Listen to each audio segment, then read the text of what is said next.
So we are using this interactive resource to model equations with variables on both sides. So right here, you can start a new equation. I want to select the one with variables on both sides. So right here, it says 4x. Right here, these are negative x's, so I can change them right here and make them positive x's. So this is that I have 4x. So this represents an x. So I have 4 of them. 1, 2, 3, 4, and then it says plus 2. These are the units. So the units are these ones, 2 units. So I'm going to put 2 units right there.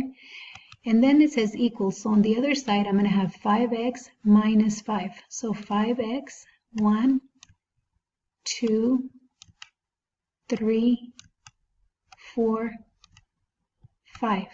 So 5x and then minus 5. Now, I can't represent minus here, so I have to put in 5 negatives. So I use this one to change them into negatives right here.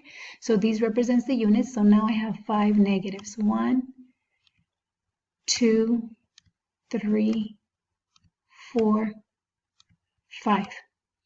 So now this equation is modeled by this setup. This says 4x plus 2, 4x plus 2, and then equals. On the other side, I'm going to have 5x minus 5 right there. And then I'm going to check right here to show that it's modeled. I already modeled it. So now I got to solve it. So solve it is I want to get the x's all on one side.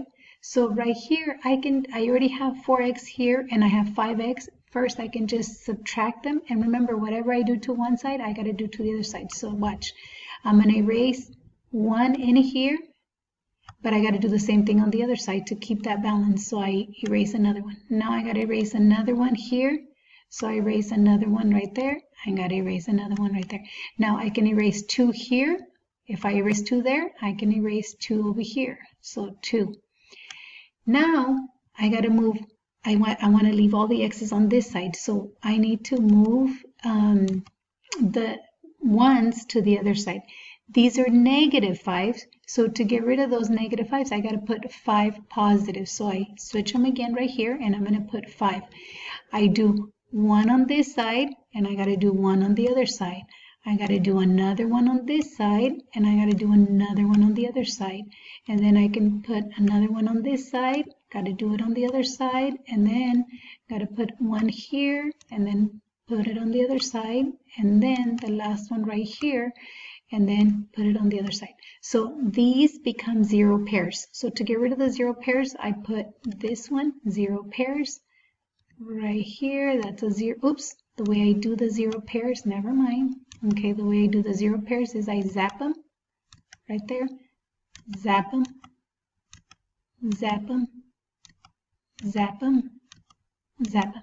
So now I got 1x equals 1, 2, 3, 4, 5, 6, 7. So x equals 7. So right here I'm going to put 7, and then I can just check it, and I have it. It's right there. Okay, so to get another one, I just put here, and then it'll give me another one, okay? So this one it says 5, so I start off with 5 on this side. 1, 2, 3, 4, 5, and then I have an x on the other side, so 1x, and then a 1. So I can either just get rid of these, erase these 2, or I can add 0, add a negative to make them 0. So I hold it right there. I'm going to check it. So now I can just put a negative to make it a 0, to get rid of this, because I want to leave the x alone. So this is positive 1. So I add a negative 1, and I add a negative 1. Now I can make zeros. So zap the zeros, zap, and zap. And so now x equals 1, 2, 3, 4. So this is 4, and I can check, and it's right there. Okay, screenshot each time. Okay.